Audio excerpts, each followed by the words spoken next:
Одним из последователей Ахмада аль-Ямани считается Али Кумухский старший, ученый, получивший еще при жизни широкую известность во многих странах Востока. Али, большой или старший, неоднократно посещал крупные культурные центры халифата, общался с видными учеными. По приезде на родину он окончательно обосновался в Казикумухе и еще при жизни достиг известности и почета. До наших дней дошли такие его сочинения, как «Фулуки», «Дурр аль-Аскар», «Варир аль-Зафар» и «Мухтасар». О степени популярности последнего говорит тот факт, что и в наше время это, пожалуй, один из самых распространенных трактатов в Дагестане, изданный на арабском языке, а также на языках народов Кавказа. В книге рассматриваются вопросы исламской догматики и права, суть учения суфизма. И по сегодняшний день по ней обучаются студенты исламских учебных заведений на территории Дагестана.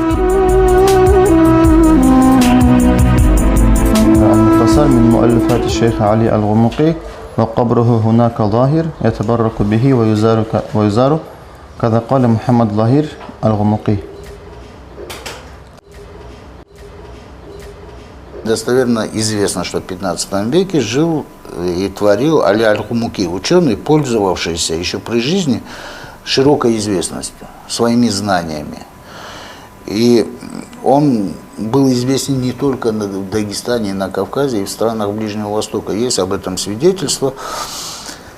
И здесь что надо отметить, что вот такие крупные личности, масштабные личности для ислама, для науки, они не появляются на пустом месте. Это, чтобы вот такой ученый вырос, это нужна какая-то среда, где он должен общаться, жить, получать знания. И вот я так думаю, что именно те традиции, которые заложил Ахмад аль-Ямани, вот на этих традициях уже вырос вот Али старший или Али большой, Али аль-Гумуки, который так его называют. По рассказам жителей, в Казикумухе было принято после праздничного намаза посещать могилу Али старшего для получения благодати.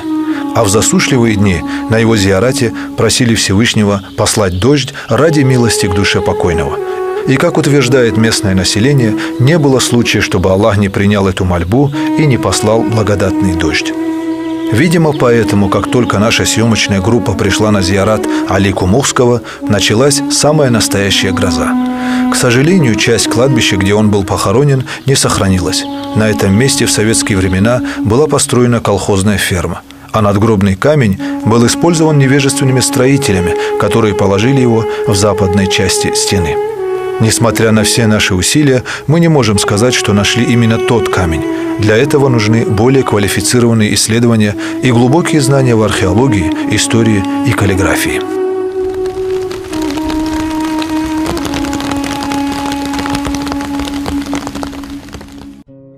От простого к сложному. Эта фраза на всех языках означает одно – нужно обучить азам и тем самым заложить основу для крепких знаний. В преподавании исламских знаний есть свой алгоритм, свой уникальный формат, который позволяет ученикам их усваивать на том же уровне, что и у носителей языка – арабов. В Дагестане муалимы, то есть преподаватели исламских наук и дисциплин, использовали оптимальный способ построения учебной программы.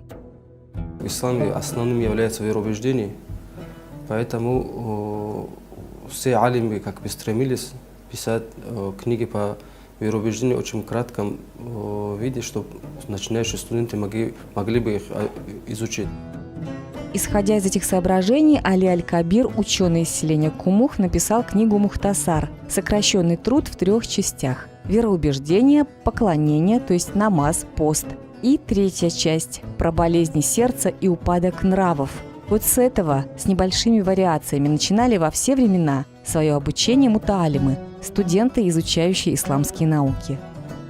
К примеру, дагестанский ученый Шафи из селения Саград, когда поехал учиться в Египет, в Джамиуль Азар, попросил своего учителя Абдулла Шаркави, который в то время являлся шейхуль ислама, написать комментарий к этой книге. Он написал полностью на все 3 части комментарий. Потом Шафи Сугури эту книгу принес на свою родину, и здесь она получила известность. Также учитель этого Шафи Сугури из Ширвана Абдус-Салам Некоторые пишут, что его звали Абдус-Салим. Он также написал комментарий к этой книге. Таким образом, становится понятно, что ученые Дагестана во все времена с пиететом относились к своим коллегам из других стран. И для того, чтобы обратиться к ним за советом, в поисках нужных знаний могли проехать много тысяч километров ради оптимального результата. Многочисленные дополнения, комментарии, утверждения вышлифовывали конечный результат. Сама книга Мухтасар написана в очень сокращенном виде. Али Кабир приводит только основные сифаты, качества Аллаха, но не описывает, не дает комментарий, почему нужно верить в них, почему именно Аллах является слышащим, почему Аллах является видящим, почему у человека должно быть убеждение, что наступит судный день. А это все комментирует уже комментатор Абдус-Салам из Ширвана. В книге разобраны многие животрепещущие вопросы, связанные с атрибутами Всевышнего. Например, каким образом следует понимать то, что Аллах существует? Он живой, что место, время и те образы, которые мы можем видеть вокруг себя в созданном им мире, не похожи на того, кто это все создал.